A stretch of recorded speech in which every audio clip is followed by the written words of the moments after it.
동서가 현관문에 들어서자마자 검은 비닐봉지를 툭 던지더군요. 그 안에서 썩은 내가 진동을 했습니다. 아이고, 말도 마세요. 이게 한두 번이 아니에요. 정말이지, 우리 집이 무슨 동선의 집 쓰레기 처리장이라도 되는 줄 아나 봅니다. 처음에는 형님, 이거 좀 드셔보세요. 하면서 가져오길래 고마운 마음으로 받았죠. 그런데 열어보면 곰팡이가 허옇게 핀 김치, 유통기한이 한참 지나서 빵빵하게 부풀어 오른 두부. 이런 것들 뿐인 거예요. 먹는 것만 그러면 말을 안 해요. 옷이라고 가져오는 것들은 또 어떻고요.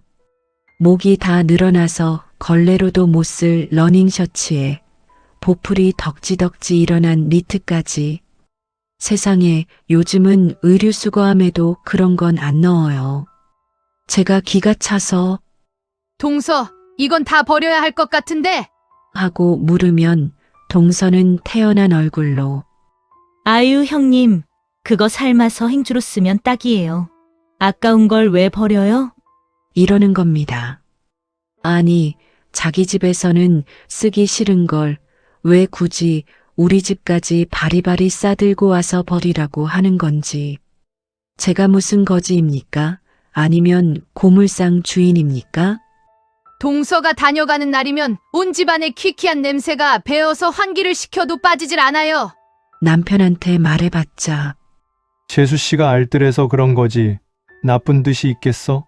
하면서 허허거리기만 하고 정말 속이 터져서 미칠 지경이었습니다. 남편은 제 편을 들어주기는커녕 그 더러운 걸 보물단지처럼 챙기더라고요. 정말 이해가 안 갔습니다. 하루는 제가 너무 화가 나서 동서가 두고 간 그 쓰레기 봉투를 현관 앞에 내놨어요. 그랬더니 퇴근하고 돌아온 남편이 그걸 보고는 불같이 화를 내는 겁니다. 당신 미쳤어? 이걸 왜 버려? 하면서 펄펄 뛰는데 제가 다 어안이 벙벙하더라고요. 아니, 썩은 음식 냄새나고 구멍난 양말 뭉치가 뭐가 그리 중요하다고 저러나 싶었죠. 제가 여보, 저건 그냥 쓰레기야! 당신 동서가 우리 무시해서 저러는 거라고! 하고 소리를 질러도 남편은 들은 척도 안 했습니다. 오히려 그 더러운 비닐봉지를 무슨 귀한 보물단지라도 되는 양 낚아채더니 자기 서재방으로 쏙 들어가 버리는 거예요. 그러고는 문까지 덜컥 잠그더라고요. 세상에, 부부 사이에 방문 잠그는 게 말이나 됩니까? 그때부터 슬슬 의심이 들기 시작했어요. 저 인간이 나 몰래 동서랑 무슨 작당을 하나? 아니면 그 쓰레기 속에 내가 모르는 뭔가가 있나? 별의별 상상이 다 들더군요. 남편이 그 방에 그 냄새나는 봉투들을 차곡차곡 모셔두고 있다는 걸 생각하면 밤에 잠도 안 오고 열불이 나서 가슴을 쳤습니다. 여러분도 혹시 배우자가 도무지 이해 안 되는 행동으로 속 썩인 적 있으신가요? 제 심정이 이해가 가신다면 답답한 속 좀 풀리게 구독과 좋아요 한 번씩만 꾹 눌러주세요. 여러분의 응원이라도 있어야 제가 이 화병을 견디지 않겠습니까? 동서가 웃으면서 그러더군요. 형님, 이거 다 형님 살림에 보태 쓰시라고 가져온 거예요. 이게 살림의 보탬이라니요? 그날은 명절이었습니다. 온 식구가 모인 자리였는데 동서가 또 그 큼지막한 검은 봉투를 2개나 들고 들어오더라고요. 시어머니도 계시고 아주버님네도 있는데 보란 듯이 제 앞에 봉투를 내려놓으면서 생색을 내는데 와, 진짜 피가 거꾸로 솟는다는 게 이런 거구나 싶었습니다. 참다 못해 제가 그 자리에서 봉투를 확 뒤집어 엎어버렸습니다. 그 안에서 낡아 빠진 내복이랑 짝도 안 맞는 장갑들이 우르르 쏟아져 나왔죠. 동서! 지금 나랑 장난해! 내가 거렁뱅이야? 이딴 쓰레기를 왜 자꾸 우리 집에 가져와? 제가 악을 쓰니까 집안 분위기가 순식간에 찬물을 끼얹은 듯 조용해졌습니다. 시어머니는 혀를 차시고 조카들은 눈이 휘둥그레졌죠. 그런데 동서 표정이 묘하더라고요. 화를 내거나 당황해서 어쩔 줄 몰라 할 줄 알았는데 뭔가 슬픈 듯한 눈으로 저를 쳐다보면서 죄송해요, 형님. 제가 생각이 짧았어요. 그냥 형님한테 도움이 될까 싶어서. 하고 말꼬리를 흐리는 겁니다. 남편이 옆에서 저를 흘겨보며 당신은 무슨 말을 그렇게 심하게 해? 하고 소리치는데 억울해서 눈물이 다 핑 돌더라고요. 결국 그 명절은 서로 얼굴만 붉히다 엉망진창으로 끝나버렸습니다. 그렇게 건강하던 양반이 하루아침에 갔습니다. 그런데 장례식장에 동서가 오지 않았어요. 사람이 참 허망하더군요. 평소에 심장이 좀 안 좋다고는 했지만 그렇게 갑자기 심장마비로 세상을 떠날 줄은 꿈에도 몰랐습니다. 경황도 없이 장례를 치르는데 정신을 차리고 보니 이상한 점이 한두 가지가 아니었어요. 남편이 그렇게 챙기던 동서, 명절마다 쓰레기 짐을 싸들고 찾아오던 그 동서가 코빼기도 안 비치는 겁니다. 시동생은 왔는데 동서는 몸이 안 좋아서 못 온다는 핑계를 댔다고 하더군요. 아무리 그래도 그렇지 아주버님이 돌아가셨는데 어떻게 안 올 수가 있습니까? 제가 그동안 박대에서 안 오는 건가 싶어 서운하기도 했지만 한편으로는 괘씸한 마음이 더 컸습니다. 남편이 살아있을 때는 그렇게 알뜰살뜰 챙기는 척 하더니 죽고 나니까 아주 남남이라 이거지? 하는 생각에 배신감이 치밀어 올랐죠. 조문객들 맞이하느라 정신없는 와중에도 문 쪽을 자꾸 쳐다보게 되더라고요. 혹시라도 저 문을 열고 또 검은 봉지를 들고 들어오지는 않을까? 아니, 차라리 쓰레기라도 들고 와서 남편 가는 길 배웅이라도 해줬으면 좋겠다 싶은 생각까지 들었습니다. 남편 영정 사진을 보면서 제가 그랬어요. 여보, 당신이 그렇게 감싸고 돌던 재수씨. 당신 가는데 오지도 않네. 헛살았어, 당신. 하고 펑펑 울었네요. 홀로 남은 집, 남편의 유품을 정리하다가 서랍 깊숙한 곳에서 낯익은 비닐봉투들을 발견했습니다. 남편 서재 방을 정리해야 하는데 도저히 엄두가 안 나서 미루고 미루다 들어갔어요. 책상 서랍을 여는데 안쪽 깊숙한 곳에 꽁꽁 숨겨둔 검은 봉지들이 보이더군요. 그동안 동서가 가져왔던 제가 쓰레기라고 불렀던 그 봉지들이었습니다. 죽어서까지 이걸 끌어안고 있었나 싶어 기가 막혀서 봉투를 확 찢어발겼습니다. 낡은 옷가지들이 쏟아져 나오는데 그 사이로 하얀 편지 봉투 하나가 툭 떨어지더라고요. 떨리는 손으로 편지를 열어봤습니다. 동서의 글씨체였어요. 형님, 죄송해요. 아주버님이 절대 형님 자존심 상하게 하면 안 된다고.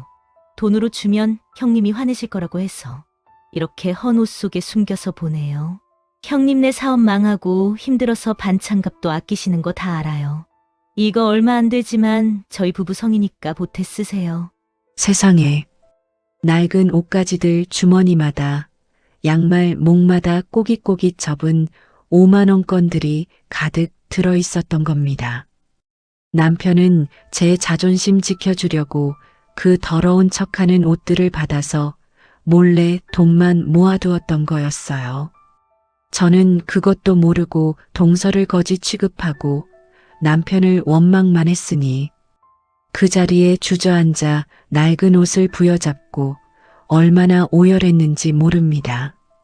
동서가 장례식장에 못 온 것도 저를 볼 면목이 없어서였다는 걸 그제야 알았습니다. 남편 장례를 치르고 나서 며칠 동안은 정말 정신이 하나도 없었어요. 집에 돌아와서 덩그러니 혼자 남으니까 그제야 눈물이 왈칵 쏟아지더라고요. 그러다 거실 한 구석에 처박혀 있던 그 검은 비닐봉지가 눈에 들어왔어요. 네, 맞아요. 동서가 마지막으로 다녀가면서 두고 갔던 그 쓰레기 말이에요. 하! 이 여자가 진짜 끝까지! 화가 치밀어 올라서 당장 갖다 버리려고 봉지를 확 집어들었는데, 어라, 이게 생각보다 묵직한 거예요. 그냥 헌 옷까지 몇 개 들어있는 무게가 아니더라고요. 도대체 뭘 넣어놓은 거야? 싶어서 봉투 매듭을 풀고 안을 뒤적거렸죠. 냄새나는 낡은 내복이랑 구멍난 양말들이 줄줄이 나오는데 진짜 한숨만 푹푹 나오더라고요. 그런데 그때였어요. 낡아 빠진 빨간 내복을 들어 올리는 순간 그 사이에서 툭 하고 무언가가 발등으로 떨어지는 거예요. 이게 뭐야? 주워들어 보니 신문지에 둘둘 말린 뭉치였어요.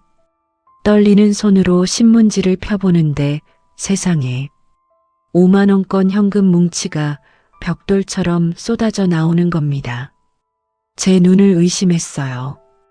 이게 다 얼마야? 그리고 그 밑에는 도장 찍힌 통장 하나랑 꼬깃꼬깃 접힌 편지 봉투가 들어있더라고요.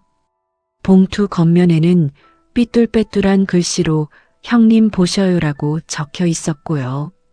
순간 머리가 멍해지면서 다리에 힘이 풀려 그 자리에 주저앉고 말았습니다. 이건 단순한 쓰레기가 아니었던 거예요. 손이 덜덜 떨려서 편지 봉투를 뜯는 것조차 힘들었어요. 한참을 끙끙대다 겨우 꺼낸 편지지를 읽어내려가는데 첫 줄을 읽자마자 심장이 쿵 하고 내려앉는 것 같더라고요. 형님, 이 글을 읽으실 때쯤이면 아주버님은 이미 가시고 안 계시겠네요. 용서하세요. 제가 형님께 죽을 죄를 지었습니다. 도대체 무슨 소린가 해서 급하게 다음 내용을 읽어봤더니 세상에나 제 남편, 그러니까 그 인간이 저 몰래 도박에 손을 대고 있었답니다. 정년퇴직금은 진작에 다 날려먹었고 그것도 모자라 사채까지 끌어다 썼다는 거예요. 편지 내용이 기가 막혔어요. 남편이 빚쟁이들한테 시달리다 못해 동서를 찾아가서 협박 반, 애원 반으로 돈을 뜯어내고 있었던 겁니다. 동서는 시동생이 안쓰럽기도 하고 무엇보다 이 사실을 알면 심장 약한 형님이 쓰러질까봐 차마 말도 못하고 끙끙 앓았던 거죠. 그래서 저한테 돈을 전해주긴 해야겠는데 그냥 주면 제가 자존심 상해하거나 의심할까봐 일부러 그 더러운 쓰레기 봉투 속에 돈을 숨겨서 가져왔던 거예요. 아이고, 이 미련한 사람아.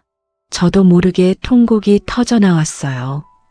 그것도 모르고 저는 동서가 거지같이 굴며 쓰레기나 버리고 간다고 욕을 했으니 남편이란 작자는 동서 쌈짓돈까지 쥐어짜서 도박판에 갖다 바치고 있었는데 저는 아무것도 모르고 천하태평하게 동서 타박만 하고 있었던 거죠.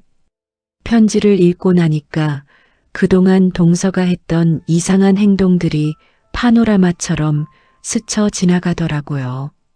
곰곰이 생각해보니 그때 그 일도 그랬어요. 저번에 쉰내 나는 반찬통을 가져왔을 때 제가 뚜껑도 안 열어보고 싱크대에 던져뒀잖아요. 알고 보니 그 반찬통 바닥에 제 생활비 쓰라고 돈 봉투를 테이프로 붙여놨던 거였어요. 그리고 구멍난 양말들. 그거 그냥 버리라고 가져온 게 아니었어요. 양말목 안쪽에 꼬깃꼬깃 10,000원짜리들을 숨겨놨었다는 내용이 편지에 적혀 있는데, 저는 그것도 모르고 재활용함에 갖다 버렸으니 넝마주의 하시는 분이 횡재했겠네요. 무엇보다 제 가슴을 후벼 파는 건 제가 소금 뿌리며 쫓아냈던 그날의 기억이었습니다. 동서, 제발 우리 집에 쓰레기 좀 그만 가져와. 우리가 거지야? 그렇게 악을 쓰며 소금을 팍 뿌렸는데 동서는 그 하얀 소금을 뒤집어 쓰고도 아무 말 없이 슬픈 눈으로 저를 쳐다보기만 했었거든요. 그게 다 제 자존심 지켜주려고, 제 노후 자금 조금이라도 챙겨주려고 자기가 온갖 모욕을 다 뒤집어 쓴 거였어요. 악역을 자처하면서까지 저를 보호하려고 했던 그 마음을 멍청한 저는 이제야 알게 된 겁니다. 가슴을 주먹으로 쳐가며 울어도 시원찮을 만큼 제 자신이 너무 원망스러웠습니다. 더 이상 지체할 시간이 없었어요. 눈물 범벅이 된 얼굴을 닦을 새도 없이 겉옷만 대충 걸치고 동선의 집으로 달려갔습니다. 택시 안에서도 어찌나 눈물이 나던지 기사님이 힐끔거릴 정도였으니까요. 동선의 현관문 앞에 서서 벨을 누르는데 손이 어찌나 떨리던지 누구세요? 힘없는 목소리와 함께 문이 열리고 동서가 나왔습니다. 세상에 며칠 사이에 사람이 반쪽이 됐더라고요. 장례식장에도 코빼기 안 비친다고 제가 욕을 퍼부었는데 알고 보니 죄책감 때문에 알아누워서 못 온 거였어요. 저를 보자마자 동서는 제가 또 따지러 온 줄 알았는지 사시나무 떨듯 떨며 그 자리에 털썩 주저앉더군요. 형님. 제가 잘못했어요. 그 모습을 보는데 억장이 무너졌습니다. 저는 그대로 현관 바닥에 주저앉아 동서를 끌어안았습니다. 아니다, 아니다. 내가 미안해. 내가 죽일 년이야. 그것도 모르고 내가. 우리는 현관 앞에 주저앉아 서로를 부둥켜 안고 한참을 짐승처럼 울부짖었습니다. 동서의 마른 등을 쓸어내리며 그동안 이 작은 사람이 짊어졌을 마음의 짐이 얼마나 무거웠을지 짐작조차 가지 않아 하염없이 눈물만 흘렸습니다. 그 뒤로 어떻게 됐냐고요? 동서가 몰래 모아둔 그 돈으로 남편이 남긴 급한 불부터 껐습니다. 사채 빚 해결하고 나니 정말 남는 게 별로 없었지만 그래도 동서 덕분에 길거리에 나앉는 신세는 면했죠. 이제 저는 동서가 검은 비닐봉지를 들고 올 때마다 세상에서 제일 반갑게 맞이합니다. 그 안에는 이제 쓰레기가 아니라 텃밭에서 갓 따온 상추며 직접 담근 김치 같은 사랑이 가득 담겨 있거든요.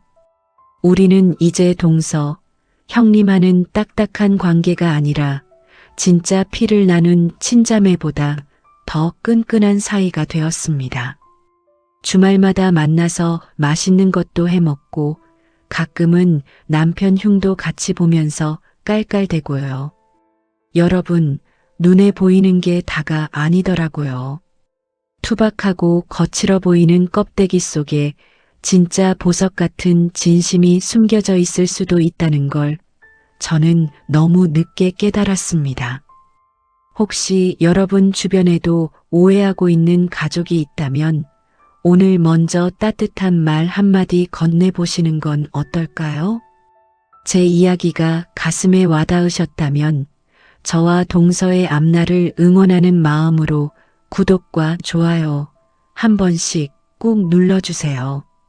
여러분의 응원이 저희 두 늙은이에게 큰 힘이 된답니다. 지금까지 제 긴 이야기 들어주셔서 정말 감사합니다.